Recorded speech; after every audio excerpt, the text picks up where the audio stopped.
இவனை முதல்ல என்கவுண்டரே பண்ணலாம் கோட்டூர்புரத்துலன்னு முயற்சி செய்ததாகவும், ஏன்னா இவனால் சார் பேரோ இல்லை இவனை போல வேறு சிலர் இருக்கிறார்கள் என்பது மாட்டக்கூடாது என்பதால் என்கவுண்டர் செய்யலாம் என முடிவு செய்தும் இவர் போன் செய்து தடுத்தார். இவன் மற்றும் குத்தவாளி, இவனுக்கு தண்டனை கிடைப்பது வரவேற்கத்தக்கது. 95% 99% பல வழக்குகளை பல வருடங்களாக பார்ப்பதனால் இவனுக்கு ஆயுள் தண்டனைன்னு வரலாம், இல்லை கோயம்புத்தூர் போல மரணம் வரை அப்படின்னு வார்த்தை கொடுக்கலாம். இப்போ கடைசியில் என்ன முடிச்சிட்டாங்க?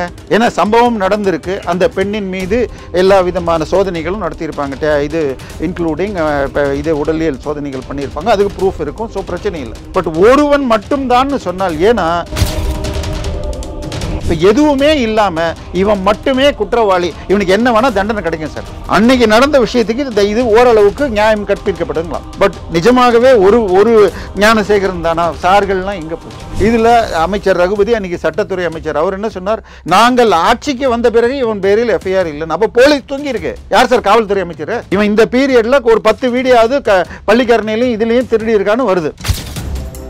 இப்போ இந்த கேஸை சிபிஐக்கு போகாம தடுத்து சாரே இல்லை என்று சொன்னது மக்களுக்கு நம்பிக்கை தரல. அவனுக்கு தண்டனை வந்தது வரை எனக்கு ஓகே. அன்றைய தினம் அவன் செஞ்சதுக்கு என்ன தைரியத்தில் சார் அப்படி பண்ணான்?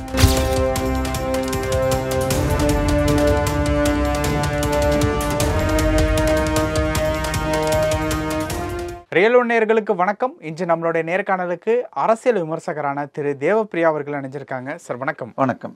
எப்படி சார் இருக்கீங்க? நல்லா இருக்கேன் சார். இப்போ ஞானசேகரனுடைய வழக்கில் தீர்ப்பு வந்தாச்சு. குற்றவாளி அப்படிங்கிற ஒரு தீர்ப்பு கொடுத்துருக்காங்க. 12 குற்றப்பிரிவில் 11 குற்றப்பிரிவு நிரூபணம் ஆயிருக்கு. ஓகே. தீர்ப்புக்கான டீட்டெயில்ஸ் ஜூன் 2ஆம் தேதி சொல்லுவேன் அப்படின்ட்டு சொல்லியிருக்காங்க. நியாயம் கிடைச்சிருச்சுன்னு நினைக்கிறீங்களா? முதல்ல நீங்க கேட்ட கேள்வியிலேயே ஞானசேகரன் வழக்கில்னு சொல்றீங்க. அண்ணா பல்கலைக்கழக மாணவியை பாலியல் துன்புறுத்திய அது என்ன காரணம் அப்படிங்கிறது இல்ல அடிப்படை வழக்கு செஞ்சது அதுதான். அதுல திமுகவின் அப்பா ஸ்டாலினுடைய மகன்னு சொல்றதா, இல்ல இது நம்ம சபாநாயகருடைய அன்பு தம்பின்னு சொல்றதா ஞானசேகரன்? அவர் பிரியாணி கடை, அவர் இந்த வழக்கில் தண்டனை கிடைச்சிருக்குங்கிறது ஓகே. ஆனால் இந்த வழக்கில் எப்படி இது வெளியில் வந்துச்சு, அப்போ யார் யார் என்னென்ன பேசியிருக்காங்க எல்லாத்தையும் பார்க்கணும். இவர் அந்த சம்பவம், அதாவது டிசம்பர் 23ஆம் தேதி 2024 எல்லாம் சாண்டா கிளாஸ் வரும்னு பார்த்தால் ஞானசேகரன் வராரு. ஒரு கொடூரமான சம்பவம் செஞ்சுருக்காரு. அது முடிகிற நேரத்தில் ஒரு இன்கமிங் கால் அட்டன் பண்ணி, சார் நான் இப்போ விட்டுட்டு வந்துடுறேன் அப்படின்னு சொல்லிட்டு, அந்த சார் கூட இப்போ எப்போ கூப்பிட்டாலும் வரணும்னு சொல்லி மிரட்டிட்டு வந்ததாக அடுத்த நாள் தகவல் வந்தது. சரியா? அதுக்கப்புறம் எஃப்ஐஆர் போட்டவுடன் அந்த எஃப்ஐஆரில் இந்த பெண் குழந்தையுடைய நம்பர், அட்ரஸ்ஸு, அண்ணா பல்கலைக்கழகத்துக்குள்ளே எந்த வகுப்பில் எத்தனாவது வருஷம் படிக்கிறாங்கன்னு எல்லா டீட்டெயிலையும் ஆன்லைனில் ஏற்றுறாங்க. அதுவும் லீக் ஆச்சு. அது மாத்திரம் இல்லை, அந்த எஃப்ஐஆரில் இந்த குழந்தை எங்கேயோ இருட்டில் தனியாக இருந்த இடத்துல எவனோ வந்த மாதிரின்ற மாதிரிலாம் போட்டிருந்தாங்க. இதெல்லாம் பழைய கதை இல்லை சார். அந்த எஃப்ஐஆர் எழுதப்பட்ட விதமே தவறு. அதை உணர்ந்து அண்ணாமலை அதை கண்டித்து பேசினப்புறம்தான் அதுக்கப்புறம் அவர் சாட்டையும் அடிச்சுக்கிட்டாரு. இந்த வழக்கு பிரபலமானது. இன்னும் கூட சொல்ல போனால் கல்கத்தா அளவுக்கு இது பிரபலம் ஆளுன்னா கூட ஓரளவுக்கு ஆச்சுன்னால் அது அண்ணாமலை எடுத்துக்கிட்டதுனால தான். அதுக்கப்புறம் என்ன, அந்த சாருங்கிறதையே மறைச்சிட்டாங்க. ஏன்னா ஒரு இன்கமிங் கால் அட்டன் பண்ணிட்டு இவன் அதை சொல்லிட்டு போனான்னு தான் ஆரம்பத்தில் போலீஸ் தரப்பில் இருந்து வந்தது. அதுக்கப்புறம் அண்ணாமலை இன்னொன்று என்ன சொன்னார், எங்கிட்டையும் அந்த எஃப்ஐஆர் நானும் பிரிண்ட் எடுத்திருக்கேன், இல்லீகல் தான், நான் அவனுடைய 6 மாதம் கால் ரெக்கார்டை வச்சிருக்கேன், அவன் கைதாகி போலீஸில் கை உடஞ்சிடுச்சுன்னு சொல்லி கூட்டிகிட்டு போன நேரத்தில் யார் கூடயோ அரை மணி நேரத்துக்கும் அதிகமாக பேசின கால் ரெக்கார்டு இருக்கு, நீங்கள் விடலைன்னா நான் விடுவேன்னு சொன்னார். இப்போ இது கடைசியில் என்ன ஆச்சு? சிபிஐக்கு போகணும்னு சொல்லி பிஜேபி சார்பில் மோகன்தாஸ் என்பவர் வழக்கு போட்டார். சிபிஐக்கு போட வேண்டாம், எஸ்ஐடி வச்சுக்கலாம் அப்படின்னு சொல்லிட்டு கடைசியில் அந்த அண்ணா நகர் வழக்கில் இருந்த உச்சநீதிமன்றத்தால் நியமிக்கப்பட்ட 3 பெண்களையே வச்சாங்க. ஆனால் அதை கோர்ட் மானிட்டடாக வைக்காம கமிஷனர் கீழே வைக்கிறாங்க. இதே கமிஷனர் தான் சார்னு ஒன்று கிடையாது, ஃபோன் இந்த மோடில் போட்டிருக்குன்னார். இப்போ இதே தான் எஸ்ஐடி சொல்லியிருக்கு. இப்போ இவன் மற்றும் குற்றவாளி, இவனுக்கு தண்டனை கிடைப்பது வரவேற்கத்தக்கது. 95லிருந்து 99% பல வழக்குகளை பல வருடங்களாக பார்ப்பதனால் இவனுக்கு ஆயுள் தண்டனைன்னு வரலாம், இல்லை கோயம்புத்தூர் போல மரணம் வரை அப்படின்னு வார்த்தை கொடுக்கலாம். அதுக்கு மேலே பெருசாக வராது. ஏன்னா ரேரஸ்ட் ஆஃப் ரேர் கிரைமுங்கிறது இது கிடையாதுன்றாங்க. ஒரு பல்கலைக்கழகத்துக்குள்ள ஹாஸ்டல்லேருந்து வெளியில் ஒரு மாணவியை தடுத்து இது செய்யறது ரேரஸ்ட் ஆஃப் ரேர் இல்லைன்னால், ஒரு ஹாஸ்பிட்டலுக்குள்ளே நடந்தது ரேரஸ்ட் ஆஃப் ரேர் இல்லைன்னு சொல்லி ஆயுள் தண்டனை தான் கல்கத்தா ஆர்ஜிகர் ஹாஸ்பிட்டலில் நடந்தது. எனவே அந்த மாதிரி தீர்ப்பு தான் வர முடியும். இப்போ என்னுடைய பிரச்சனை, அந்த சமயத்தில் இந்த மாணவி கம்ப்ளைண்ட் கொடுக்கறத பற்றி தன்னுடைய நெருங்கிய வட்டத்தில் பேசினப்ப இதே மாதிரி ஒரு சம்பவம் இவங்க வந்து அந்த மெயின் பில்டிங்க்கு பக்கத்தில் இருக்கிற விவேக் ஆடிட்டோரியம் கிட்ட வந்திருக்காங்க. அதற்கு எதிர்பக்கம் 2 நாள் முன்னாடி இன்னொரு மாணவிக்கு நடந்தது என்றும், தான் மட்டுமே கடைசியாக இருக்கணும், இன்னொரு குழந்தை இந்த கேம்பஸில் வரக்கூடாதுன்னு தைரியமாக வந்தாங்க. இப்போ அந்த இன்னொன்னை செய்ததும் ஞானசேகரனா, வேறு ஒருத்தனா, ஒரு சாரா, பல சார்களா, அது திமுக மட்டுமா, வேற கட்சிகள் இருக்கா, இது எல்லாமே இல்லாமல் இப்போ கடைசியில் என்ன முடிச்சிட்டாங்க? ஏன்னா சம்பவம் நடந்திருக்கு, அந்த பெண்ணின் மீது எல்லா விதமான சோதனைகளும் நடத்தியிருப்பாங்க, இது இன்க்ளூடிங் இது உடலியல் சோதனைகள் பண்ணியிருப்பாங்க, அதுக்கு ப்ரூஃப் இருக்கும். ஸோ பிரச்சனை இல்லை.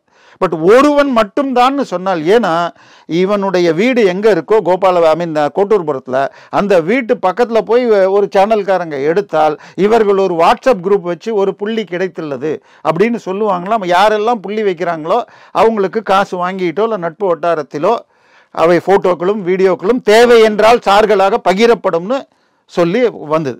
இப்போ எதுவுமே இல்லாமல் இவன் மட்டுமே குற்றவாளி, இவனுக்கு என்ன வேணால் தண்டனை கிடைக்கும் சார். அன்னைக்கு நடந்த விஷயத்துக்கு இது ஓரளவுக்கு நியாயம் கற்பிக்கப்பட்டுங்களாம். பட் நிஜமாகவே ஒரு ஞானசேகரன் தானா? சார்கள்லாம் எங்கே போச்சு? அதற்கு என்ன வழி? அடுத்தது அண்ணாமலை எங்கிட்ட கால் ரெக்கார்டு இருக்கு, யார் யார்கிட்ட பேசினாங்க, நான் அதை வெளியிடுவேன், நீங்கள் சொல்லணும்னா நான் வெளியிடுவேன்னு சொன்னார். இன்னைக்கு வரைக்கும் அவரும் சொல்லலை. இப்போ அவர் தான் தீர்ப்பை வரவேற்றிருக்காரு, நீங்களும் பார்த்துருப்பீங்கன்னு நினைக்கிறேன். சார், தீர்ப்பை வரவேற்கிறது, அதான் சொல்லிட்டேன்ல, அன்றைய ஒரு நாள் சம்பவத்திற்கு இது ஓகே. ஆனால் அவன் எந்த தைரியத்தில் சார் பண்ணான்? அவன் திராவிட செயலில் திறமையானவன். ஏன்னா அவனுக்கு 3 கல்யாணம், கோயில் இடம், அரசு புறம்போக்கு இடத்துல வீடு கட்டியிருக்கான். இதெல்லாம் தான் திராவிடன் மாடல் ஈவேரா மண்ணுங்கிறத நிரூபிக்குது. ஸோ இது இப்படிப்பட்ட ஒருவன் எந்த தைரியத்தில் இதை பண்ணான்? இது மாத்திரம் இல்லை, அவன் அடையாறில் கார்பரேஷனுக்கு சொந்தமான இடத்துல ஆக்குபை பண்ணி பிரியாணி கடையை வச்சுருந்தான். சரியா? அவன் வீட்டு வாசலில் திமுக கொடி கம்பத்தோடு வச்சுருந்தான். இவன் கைதாகிறான்னு ஒன்று போலீஸ் போய் அதை எடுத்தாங்க, அந்த ப்ரூஃப் எடுக்கிறது. அப்படி இருக்கிறப்ப இந்த கேஸை பொறுத்தவரை, ஏன்னா எப்பயுமே ஒரு கேஸை எடுத்து முதல் 4 நாட்டில் தான் விட்னஸ் மேக்சிமம் கிடைக்கும், அதுக்கப்புறம் அது மறைஞ்சிரும். ஸோ அதுக்குள்ளே கமிஷனர் வந்து ஒரு பேட்டி கொடுத்துட்டார், யாருமே இல்லை, சார் கிடையாதுன்னு. இப்போ அதைத்தான் கொண்டு வந்திருக்காங்க. என்னுடைய இன்னும் நம்பிக்கை, ஒன்று அண்ணாமலை வெளியிடணும், 2வது தேசிய பெண்கள் ஆணையத்திலிருந்து வந்தாங்க. அந்த வந்தவரும் ஒரு ரிட்டையர்டு IPS ஆஃபீஸர் தான், அந்த தலைமையாக இருக்கவங்களும். இவங்க இன்னும் இது பத்தாது, அந்த சார் வரை இது போகணும் அப்படின்னு போகணும். ஏன்னா அந்த ஞானசேகரன் பிரியாணியை இலவசமாக திமுகவின் அத்தனை தென் சென்னையில் இருக்கவங்களுக்கு அனுப்புவார் என்று சொல்லப்படுகிறது. சென்னைனா இல்லை, அந்த அடையாறு சுற்றி இருக்கிற எல்லா பகுதியில், ஏன்னா அங்கே தான் பெரும்பாலான அமைச்சர்கள் வீடு அங்கே தான் இருக்குது. ஸோ அங்கே எந்த பக்கம் திருவாரூர் டெய்லியுமா பிரியாணி சாப்பிட போகிறாங்க சார். மீட்டிங் போட்டிங்கன்னா இன்றைக்கி கொடுக்கறது, அமைச்சர்கள் வீட்டுக்கு வாரம் அனுப்புறது, விழா நாட்கள் என்றால் இலவசமாக கொடுப்பாருன்னு ஸோ இதனால தான் இந்த தைரியம் இவனுக்கு வந்துருக்கு. இது மாத்திரம் தான் இவன் தப்பு பண்ணியிருக்கானா, இதை தவிர வீடு போய் கொள்ளையடிச்சிருக்கான் பள்ளிக்கரணையில், இதுலன்னு வருது. ஸோ இதில் அமைச்சர் ரகுபதி, அன்றைக்கி சட்டத்துறை அமைச்சர், அவர் என்ன சொன்னார், நாங்கள் ஆட்சிக்கு வந்த பிறகு இவன் பேரில் FIR இல்லைன்னு. அப்போ போலீஸ் தூங்கியிருக்கு. யார் சார் காவல்துறை அமைச்சர்? இவன் இந்த பீரியடில் ஒரு 10 வீடியோவது பள்ளிக்கரணையிலையும் இதுலேயும் திருடி இருக்கான்னு வருது சார். இவன் பேரில் ஏற்கனவே 2012 கிட்டத்தட்ட இதே மாதிரி குற்றம் போட்டு குண்டாஸில் இருந்துட்டு வந்திருக்கான்றாங்க. இவன் குவாஷ் வேற போனான் நடுவில், என்னை இந்த வழக்கில் தவறாக குற்றம் சாட்டியுள்ளார்கள், விடுவிக்கணும்னே வழக்கு போனான். நல்ல வேளை அது நடக்கலை. பட் மேல் அப்பீலில் அதுவும் நடக்கலாம். இப்போதான் கொடுத்துருக்காங்களா தண்டனையை குறைக்கணும், எனக்கு குடும்பத்தில் மனைவி மகள்கள் இருக்காங்க, நிறைய கடமைகள் இருக்கு, அந்த தண்டனை விஷயத்துல கருணை காட்டணும் அப்படின்னு. சார் இது எல்லாரும் கேட்கறது தான் சார். இது யாராக தண்டனைன்னு வந்துருச்சுனாலே நான் நியாயமாக டாக்ஸ் கட்டுறவன், குடும்பம் இருக்குது, இது எல்லாரும் பொள்ளாச்சியிலும் இதே தான் சொன்னாங்க. திரு பொன்முடி அவர்கள் வழக்குலையும் எனக்கு வயதாகிடுத்து, சுகர் இருக்குது, இல்லை எல்லாருமே இந்த மாதிரி எதையோ ஒரு குறைச்சி கொடுன்னு கேட்கறது, ஒரு கருணை கேட்கறது வேறு இல்லை. அதுக்கெல்லாம் பெரிய அளவில் வாய்ப்பு இல்லை. என்னை பொறுத்தவரை இவனுக்கு குறைந்தபட்சம் ஆயுள் தண்டனை கிடைக்குங்கிறது இல்லை. என்னுடைய கேள்வி ஒன்னே ஒன்று தான், சின்ன தலையை மாட்டி விட்டுட்டு பெரிய தலைகள் எஸ்கேப் ஆயிடுச்சு. ஏன்னா இது ஒண்ணுதானாங்கிறது எனக்கு பயமா இருக்கு. ஏன்னா ஒரு ஓகே, அதான் ஒண்ணுன்னா அந்த கேஸ் மட்டும் ஒண்ணு அப்படின்னு சொல்றீங்களா, இல்ல ஆளே ஒண்ணுதானா? ஒரு இது போல இன்னும் 2-3 பேர் இதை தொழிலாக செஞ்சுட்டு இருந்தா என்ன பண்ணுவீங்க சார்? எப்படி சார் ஒருத்தன் உள்ள வந்து மெயின் பில்டிங்க்கு பக்கத்துல இருக்கிற பிசிக்ஸ் கெமிஸ்ட்ரி லேப்ல இருந்து விவேக் ஆடிட்டோர் பக்கத்துல இருக்கிற ஒரு எங்க கேமரா இல்லைன்னு தெரிஞ்சு, இது மாத்திரம் இல்லை சார், அவங்க முதல் நாள் காலையில் 23 நடக்குது, 24ஆம் தேதி அவனை கூட்டிகிட்டு போய் விசாரிக்கிறாங்க, 7 மணிக்கு விட்டுடுறாங்களாம். அதை விட்டாங்கன்னு சொல்கிறப்போ திமுக உள்ளூர் தலைகள் வந்து அவரையே முடிச்சிருக்கீங்க, அவர் ரொம்ப நல்லவர்னு சொல்லி கூட்டிகிட்டு போன சொல்ல அந்த சிசிடிவி ஃபுட்டேஜை வெளியில் இடுவாங்களா? அடுத்தது சார் போன வாரம் தான் வந்து விடுமுறை கால பெஞ்சில் தான் வந்து ஒன்று சொன்னாங்க. அது எப்படி சார் உங்கள் போலீஸ் ஸ்டேஷனில் இருக்கிற டாய்லெட் எல்லாம் குற்றவாளிகளுக்கு மட்டும்தான், கைதிகளை கூட்டிகிட்டு போகிறப்ப தான் வந்து வழுக்குமா, ஒரு போலீஸுக்கு கூட வழுக்கலை. இந்த ஆட்சி வந்த பிறகு 56-86 தெரியல, நேற்று ஒரு சேனலில் பார்த்தப்ப பேர் வழுக்கி கை கால் உடைஞ்சுதுன்றாங்க. அப்படி உடைந்தவர்களில் 99% அங்கேயே தான் ட்ரீட்மெண்ட் எடுத்துக்கிட்டாங்க. இவர் மாத்திரம் 12 நாளைக்கு ஸ்டான்லியில் இருந்தார். எதுக்காக இவருக்கு அந்த ட்ரீட்மெண்ட் கொடுக்கப்பட்டது? இப்போ அதுக்கப்புறம் இவரை போலீஸ் கஸ்டடியில் SIT வச்சு விசாரித்தப்போ இவர் வலிப்பு வந்ததாக நாடகம் ஆடினார் அப்படின்னு சொல்லிட்டு நாங்கள் வேறு ஹாஸ்பிட்டல்லேருந்து ட்ரீட்மெண்ட் எடுப்போம்னு ஒன்று பொய்ன்னு ஒத்துக்கிட்டு அதுக்கப்புறம் அவன் பேசினதாக வந்துச்சு.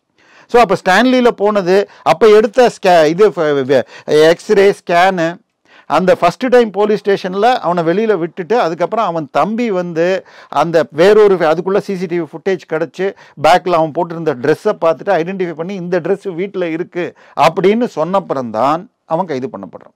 ஸோ முதல்ல வந்தப்போ ஸ்டேஷன்லேருந்து அவனை விட்டாங்க பாருங்கள், அந்த சிசிடிவி ஃபுட்டேஜ் எனக்கு உள்ளே வந்ததுக்கும் வெளியில் வந்ததுக்கும் விசாரணை பண்ணுறதை எடுக்க வேண்டாம், அது வெளியில் வரணும். அவன் கை கால் உடஞ்சிதுன்னு சொல்கிறான். ஏன்னா ஒரு ஃபுட்டேஜில் வலது கையில் கட்டிருந்தது, இன்னொரு ஃபுட்டில் இடது கையில் இருந்ததுன்னு சில பேர் சொன்னாங்க. எல்லாத்தையும் நான் பார்க்கல. ஸோ இந்த அவனுடைய எக்ஸ்ரே ஸ்கேனும் வெளியில் வரணும். ஏன்னா அவன் காப்பாற்றப்படவில்லைங்கிறது முக்கியம் சார். இப்போ பொள்ளாச்சிக்கு நமது முதலமைச்சர் மிகவும் அந்த தீர்ப்புக்கு பெருமைப்பட்டார். அதில் பெருமைப்படுறதுக்கு அவருடைய ரோல் ஒன்றுமே கிடையாது. ஏனென்றால் அது பிப்ரவரி 27ஆம் தேதியோ என்ன வருது, மார்ச் 12ஆம் தேதி சிபிஐட்ட கொடுத்துட்டாங்க. கொடுத்தது மாத்திரம் இல்லை, இன்னைக்கு வரைக்கும் ஒரு பெண் குழந்தையுடைய பெயர் கூட வரல. அந்த வழக்கை அந்த பாதிக்கப்பட்ட முதல் கம்ப்ளைண்ட் சார்பாக நடத்தியவர் வேலுமணியுடைய வக்கீல் தான். யார் வேலுமணி சார்பாக வந்து சவுக்கை மீட்டிட்டு போகணுன்னு வந்தாங்களோ அதே வக்கீல் தான் வந்து பேட்டி கொடுத்துருக்கார். அந்த குழந்தைக்கு கல்யாணமாகி நல்லா இருக்காங்க, இனிமேல் தொந்தரவு வேணான்னு இருக்காங்க. இப்போ இந்த கேஸை சிபிஐக்கு போகாமல் தடுத்து சாரே இல்லை என்று சொன்னது மக்களுக்கு நம்பிக்கை தரல. அவனுக்கு தண்டனை வந்தது வரை எனக்கு ஓகே. அன்றைய தினம் அவன் செஞ்சதுக்கு என்ன தைரியத்தில் சார் அப்படி பண்ணான்? சார் நீங்களும் நானும் உங்கள் வீட்டு வாசலில் வீட்டுக்குள்ளே ஒரு சின்ன ரிப்பேர் செய்யணும்னு சொன்னால் உடனே சிமெண்ட் செங்கல், ஒரு மூட்டை சிமெண்ட்டு 4 செங்கல் வந்தாலே வெளியிலேருந்து ஆள் வந்துடும். எப்படி சார் 2 ஏக்கர் கோயில் நிலத்தில் 26 பேர் ஆக்குபை பண்ணி இவனும் சேர்த்து கட்டியிருக்கான்றாங்க. 3 மாடி. நம்ம வீட்டில் கட்டுறதுக்கே நம்ம பயப்படுவோம். 2 மாடி 3 மாடி ஒரு 500 சதுரடின்னு வச்சுக்கிட்டா கூட 3 மாடி 1500 சதுரடின்னு போட்டிங்கன்னா கிட்டத்தட்ட 40 லட்ச ரூபா இன்வெஸ்ட்மெண்ட். எங்கேருந்து சார் இதெல்லாம் வருது? இது என்ன தைரியம்? கோயில் இடத்துலையும் கார்பரேஷன் இடத்தையும் ஆக்குபை பண்ணி ஒருத்தன் கட்டியிருக்கான். இன்னொன்று 2 ஏக்கர் கோயில் இடங்கிறாங்க. அதை மீட்கிறதுக்கு என்ன பண்ணியிருக்கார் சேகர் பாபு? சார் இப்போது நம்ம பேசுவோம்ல, மா சுப்பிரமணியம் அவர்கள் இந்த வழக்கில் வந்து சிக்கியிருக்காரு, அவரோட பேரும் வந்து அடிப்படுது அப்படின்னு சொல்லிட்டு. இப்போ இந்த வழக்கு தீர்ப்பு வரைக்கும் வந்ததுக்கப்புறம் அவர் அந்த விஷயத்தில் நம்ம எப்படி பார்க்கறது? இல்லை சார், அதாவது மா சுப்பிரமணியம் சைதாப்பேட்டையுடைய எம்எல்ஏ மற்றும் சைதாப்பேட்டையுடைய அந்த தென் சென்னை மாவட்ட செயலாளர். ஸோ அதுக்கு அவருடைய ஒரு விங்கை சேர்ந்த இளைஞரணி பிரிவில் இருந்த இவனுடைய நட்பு பாராட்டி இருக்கிறார். அவருடைய நேச்சரே என்னென்னா வாக்கிங் போவார், பல பேரோடு பழகுவார். அது மாதிரி இவன் ஏரியாவுக்கு போகிறப்ப ஒரு 2 தடவை போன ஃபோட்டோவும் அவன் பரப்புனானா அவன் சார்பாக பரப்பட்டதான் தெரியாது. ஆனால் இவனை முதல்ல என்கவுண்டரே பண்ணலாம் கோட்டுப்புறத்துலன்னு முயற்சி செய்ததாகவும், ஏன்னா இவனால் சார் பேரோ இல்லை இவனை போல வேறு சிலர் இருக்கிறார்கள் என்பது மாட்டக்கூடாது என்பதால் என்கவுண்டர் செய்யலாம் என முடிவு செய்தும் இவர் ஃபோன் செய்து தடுத்தார் என்றும் ரூமர்கள் உண்டு. நான் மாசுடைய ரோலில் பெரிதாக நான் இது பண்ணல. ஆனால் யார் அந்த சார்? ஒரு சாரா பல சார்களா? இதை பார்க்காம இவனுக்கு மாத்திரம் தண்டனை வாங்கி கொடுத்ததுங்கிறது வருத்தம். இவனுக்கு தண்டனை ஓகே, ஆனால் இதன் பின்னால் என்ன தைரியம், எந்த தைரியத்தில் அவன் 2 ஏக்கர் இவனும் மற்றவர்களும் வீடு எடுத்திருக்காங்க.